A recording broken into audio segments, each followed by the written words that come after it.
2025వ సంవత్సరం 11వ రాశి కుంభరాశి. ఈ కుంభరాశికి ఏలినాడు శని చివర భాగం, ద్వితీయానికి వచ్చేసాడు శని. మరి మీనానికి వచ్చాడు శని. ఈ మీనానికి వచ్చినటువంటి శని వల్ల చాలా మంచి జరుగుతుంది. కానీ శని మళ్ళీ వక్రించి వెనక్కి వచ్చాడు. ఇందాక మకర రాశిలో ఉన్నాడంటే ఇప్పుడు మీనానికి వచ్చిన శని వక్రించి కుంభానికి వచ్చాడు. దానివల్ల చాలా ఇబ్బందులు, చాలా సమస్యలు వస్తున్నాయి.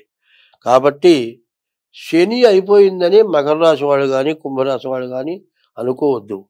వక్రించినటువంటి వ్యక్తికి చాలా మంది ఇబ్బంది పెడతారు. ఎందుకంటే ఎవడైనా సరే మనకు శత్రువు ఉన్నాడనుకోండి, మాట్లాడి వెళ్ళిపోయిన తర్వాత మళ్ళీ వెనక్కి తిరిగి వచ్చాడంటే వాడు కడుపులో ఏదో కుట్ర పెట్టుకొని వచ్చినట్లే. వాడు పొడిచిపోతాడో తాగొడతాడో ఏం చేస్తాడో తెలియదు. కాబట్టి కుంభరాశి కూడా బాగాలేదు. ఈ కుంభరాశికి బుధుడు గురువు బాగున్నాడు. వ్యాపారం బాగుంటుంది, విద్య ఉద్యోగం విదేశీయానం బాగుంటుంది. కానీ ఎక్కడ ఏమి నష్టపడతారు చెప్పడానికి వీలు కాలేదు. కాబట్టి ఈ రాశి వాళ్ళు డేట్ ఆఫ్ బర్త్ ద్వారా జాతకం చూపించుకోండి. అదే కాదండి, ప్రతిరోజు శివాలయానికి వెళ్ళి నమస్కారం చేయండి.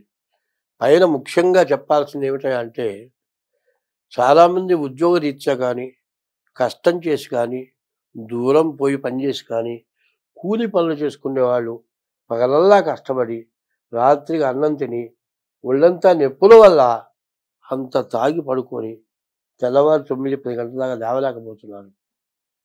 కనపడేటువంటి భగవంతుడు సూర్య భగవానుడు. పసిగర్లు వచ్చినాయి, సూర్య కిరణాలు ఎదురకుండా కూర్చోమని డాక్టర్లు చెబుతున్నారు. సూర్య కిరణాలు తగిలితే మనకు చెమట పోస్తే మనలో ఉన్నటువంటి విషమ మాలిన్యాలు మొత్తం పోతాయి. కాబట్టి అటువంటి సూర్య భగవానుడు ఉదయించే లోపల నిద్ర లేవకుండా పడుకుంటే మీరు చాలా కష్టపడతాడు. కనపడేటువంటి భగవంతుడు సూర్యుడు. అటువంటి భగవంతుడిని ముందుగా లేచి, చాలామంది ఏం చేస్తారు, మంచంలో ఉన్నవాళ్ళు గుళ్ళోకి పోలేని వాళ్ళ కోసం దేవుణ్ణి ఊరేగింపు చేస్తారు, ఊళ్ళోకి వస్తారు. అదే ధనుర్మాసంలో భజన చేసుకుంటూ బజార్లో కూడా తిరుగుతారు. కనీసం భగవంతుడి నామస్మరణ చెవులో పడితే మంచంలో ఉండే మూలిగే వాళ్ళు కూడా రామాను కృష్ణాను అంటారని వాళ్ళకి మోక్షం రావాలని చేస్తారు. కాబట్టి నేను చెప్పబోయేది, ఈ కుంభరాశి వాళ్ళు తప్పనిసరిగా మీ ఇష్టదైవాన్ని పూజించండి. ఇష్టదైవాన్ని కాదు, మీకు జన్మనిచ్చిన తల్లిదండ్రుల్ని పూజించండి. వాళ్ళందరికంటే మీరు బతకటానికి కూలి పని చేసేవాడికైనా సరే కనీసం బొచ్చ మోసిన వాడు టాపీ మేస్త్రి అవుతున్నాడు. ఆ బొచ్చ మొయ్యగా ఇల్లు కట్టేటువంటి పని నేర్పాడు. ఆ పని నేర్పిన గురువుని పూజించండి. ప్రతిదీ కూడా విద్యే. ఇవాళ గోడ కట్టి కరెక్ట్గా ఎక్కడ వంకర లేకుండా ప్లాస్టింగ్ చేయాలంటే నేను చేయగలనా? ఇట్లా కూర్చొని జ్యోతిష్యం చెబుతా. ఎంత చదువు ఉన్నా, చదువుకున్నటువంటి వాడు ఇంజనీర్ కావచ్చు, మూలమట్టాలు వేస్తాడు కానీ కరెక్ట్గా ఆ గోడను సమానమైన లైన్లో కట్టగలడా? టాపీ మేస్త్రి కూడా ఇంజనీర్ కంటే గొప్పవాడు కానీ తెలిసిన ఇంజనీర్ ఒప్పుకుంటాడు. కాబట్టి అట్లాగే ప్రతి వాళ్ళు కూడా దైవాన్ని నమ్మాలి. ప్రతి మతస్థులకు కూడా తల్లి దైవం. ఏ మతస్థుల వాళ్ళు కూడా తల్లి దైవం కాదు దయ్యం అని చెప్పేవాళ్ళు ఎవరన్నా ఉన్నారా? ఎవరు లేరు. తల్లి దైవం. అట్లాగే మనకు భూమి కూడా తల్లి కంటే గొప్పది భూమి. ఆ భూమిలో ఏ విత్తనం వేస్తే ఆ మొక్క వస్తుంది, ఆ కాయ కాస్తుంది. తినే బియ్యం దగ్గర నుంచి, తలకి రాచుకునే నూనె దగ్గర నుంచి, తినే నెయ్యి దగ్గర నుంచి సర్వం ఆ భూమి నుంచి వచ్చినటువంటి జీవరాశుల వల్లే మనకు వస్తున్నాయి. అడవుల్లో కొన్ని చెట్లు ఎవ్వడు వేయకుండానే చెట్లు మొలుస్తాయి. మరి మామిడి చెట్లు మొలుస్తాయి, కొన్ని వేల కాయలు అడవిలో కాస్తాయి. ఎవడన్నా విత్తనం వేశాడా? వేలా. మరి ఎట్లా వేశాడు? భగవంతుడు సృష్టి. ఆ భగవంతుడి సృష్టి వల్ల ఎంతో మేలు జరుగుతుంది, మానవుడి వల్ల మాత్రం ఎంతో నష్టం జరుగుతుంది. అది బాగా గుర్తించాలి. ఇప్పుడు ఊళ్ళో మనం చెట్టు ఇంటి ముందర చెట్టు వేసి పెంచితే 10 మామిడికాయల కాయలు, అడవిలో వేసిన చెట్టు కొన్ని వేల కాయలు కాస్తుంది. కారణం ఏంది? అక్కడ ఎటువంటి కాలుష్యం లేదు కాబట్టి ప్రాణవాయువు బాగుంది, దానికి బొగ్గు పులుసువాయువు బాగుంది కాబట్టి ఆ చెట్లు బాగా పెరుగుతాయి. అట్లాగే ప్రతి వృక్షో రక్షతే రక్షిత, వృక్షాన్ని రక్షిస్తే మనల్ని ఆ వృక్షం రక్షిస్తుంది. ప్రాణవాయువు మనకిచ్చి బొగ్గు పులుసు వాయువు తీసుకొని అది బతుకుతుంది. చెట్టు లేకపోతే మనం బతకలేము. మరి విత్తనం లేకపోతే తిండి దొరకదు. ఆ చెట్టు ఎంత ఉపయోగపడుతుంది?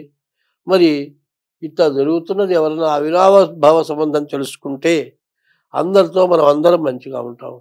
ఎక్కడి దాకా వద్దు, చెట్టు కింద మంట పెట్టండి, ఆ కొమ్మలు చీకిచ్చి గడగడ గడగడ ఉడుకుతాయి, అంటే సగ తగిలి చెట్లు వాడిపోతాయి. అట్లాగే దాంట్లో కూడా ప్రాణం ఉంది. మనిషిలో ప్రాణం ఎట్లా ఉందో చెట్లో కూడా ప్రాణం ఉంది, భూమిలో కూడా ప్రాణం ఉంది. కాబట్టి ఈ ప్రాణాన్ని రక్షించుకోవాలి అంటే, మన ప్రాణం రక్షించాలంటే ప్రతి జీవరాశి ప్రాణం రక్షణ చూడాలి. అట్లా ఉంటే మనం బాగుంటాం. ఈ కుంభరాశికి శని వక్రించి వెనుక వచ్చాడు కాబట్టి ఇంకా దాదాపు 2 నెలల వరకు కష్టాలు తప్పవు. జాగ్రత్తగా ఉండాలి. శనిని పూజించాలి, ఈశ్వరుడికి అభిషేకం చేసుకోవాలి. ప్రతిరోజు మారేడు విరాలు తీసుకెళ్ళి ఈశ్వరుడికి ఇచ్చి అభిషేకం చేయించుకోండి. ఆవు పాలు తీసుకెళ్ళి ఈశ్వరుడికి ఇచ్చి అభిషేకం చేయించుకొని ఆవు పాల తీర్థం తీసుకోండి. ఎన్ని చెప్పినా, నీ నోటి నుంచి ఎవరితో అబద్ధం ఆడినా, వేల సత్యాలు చెప్పి ఒక అబద్ధం ఆడితే వేల సత్యాలు చెప్పిన ధర్మం మొత్తం పోతుంది. ఎంతోమందికి అన్నదానం చేస్తే, ఒక తల్లిదండ్రులకు అన్నం పెట్టకపోతే 1,000,000 మందికి అన్నదానం చేసిన పుణ్యం కంటే జన్మనిచ్చిన తల్లిదండ్రులకు అన్నం పెట్టడం చాలా విశేషం. మరి ఈ అన్నం పెట్టాలంటే ఒకప్పుడు మేము చాలా ఇబ్బంది పడ్డాం. నీళ్లు లేక ఎండలకు ఇబ్బంది పడ్డాం. అన్నం పెట్టాలంటే కావాల్సిన బియ్యం ఉన్నాయి. ఊరి బయటికి పోయి మోట బావులు, మెట్ల బావుల దగ్గర పోయి నీళ్లు తీసుకొస్తే అన్నం పెట్టారు. ప్రధానమైన జీవాధారం ఏంటి? నీరు. నీరు లేకపోతే మొక్క మొలవదు, నీళ్ళు లేకపోతే మనం బతకలేము. ఆహారం తినాలంటే నీళ్లు కావాలి. అట్లాంటి పరిస్థితులు ఈ అవినాభావ సంబంధం తెలుసుకోవటం చాలా మంచిది. ఒకళ్ళలో ఒకళ్ళు విమర్శించుకోవడం చాలా తేలిగ్గా ఉంటుంది, కానీ అవినాభావ సంబంధం తెలుసుకోవడం చాలా కష్టంగా ఉంటుంది. కాబట్టి కుంభరాశి వాళ్ళు ఎంత జాగ్రత్తగా ఉంటే అంత మంచిది. చాలా కష్టపడ్డారు, 7 సంవత్సరాలు కష్టం తీర్చుకున్నారు, చివరిలోకి వచ్చారు. మీకు మంచి దశ వచ్చింది. కాస్త ఒక 2-3 నెలలు కష్టపడుతుంది, పడితే మీరు అన్ని విధాలా బాగుంటారు. స్వస్తి.